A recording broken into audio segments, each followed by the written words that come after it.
the second GOP debate aired last night on Fox News, and again, sort of a sad display of runners up.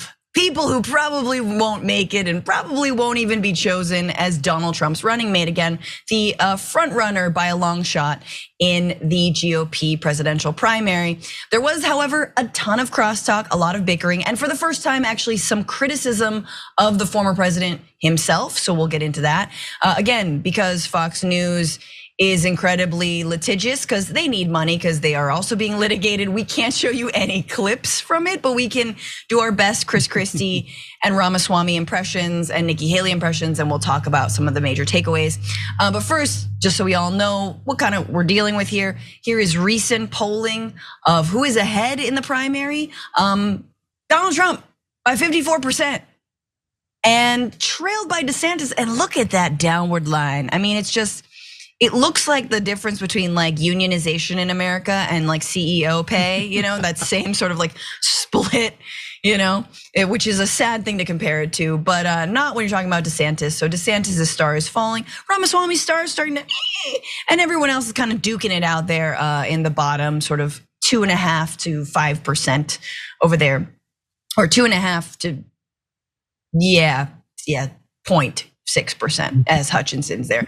But anyway, Donald Trump was obviously not at the debate, not again. And so this time the Republican candidates thought that it was a good time to call him out on that. Ron DeSantis said, Donald Trump is missing in action. He should be on this stage tonight. He owes it to you to defend his record where they added $7.8 trillion to the debt. That set the stage for the inflation that we have now.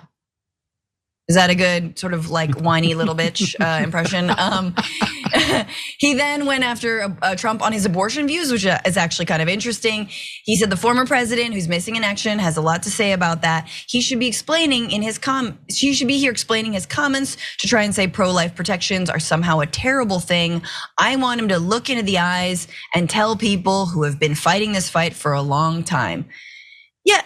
But Trump's actually acknowledging what the majority of Americans believe, which is that overturning Roe v. Wade is kind of a terrible thing. And Trump is actually being a bit honest about it because he's terrible at lying about this issue, like the rest of, like someone like Ron DeSantis, who continues to lie about this issue and how it's a small fringe that wants abortion bans, that wants Roe v. Wade overturned. But anyway, before we kick it to you, one more, maybe the line of the night, Farron, was Chris Christie, which apparently he was very combative, clearly all night, trying to stake his claim out there. The only person who says that he says he would still endorse Donald Trump, but that Trump did lose the election and he shouldn't have tried to not certify the votes, and that Mike Pence did the right thing. But so here's Chris Christie, he looks right into the camera and he says, Donald, I know you're watching. You can't help yourself. You're not here tonight because you're afraid to be on this stage and defending your record. You're gonna keep doing that. Nobody up here is gonna keep calling you Donald Trump. We're gonna call you Donald Duck. And then he dabbed. This is real. He dabbed on stage. No, he didn't, but he should have, because that might have stuck the landing a bit better. Now, Farron, I get what he's trying to do. He's trying to call him Donald Duck, as in you're ducking the debates. But I think you need to, as a comic, yes, not a massively successful one, but I understand how the joke structure is written.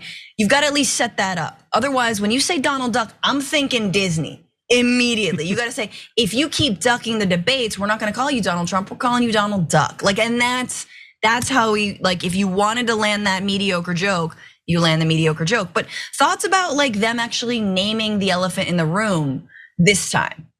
Actually, when Christie said Donald Duck, you could see DeSantis like kind of have like PTSD flashbacks there.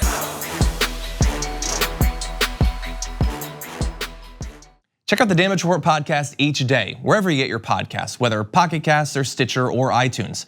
You can join me as I give you the news and stories you want, with a range of co-hosts and interview guests jumping in on the fun each day. Again, that's the Damage Report, wherever you get your podcasts. And if you get them at iTunes, don't forget to rate and review. Sometimes I'll read them live on the show.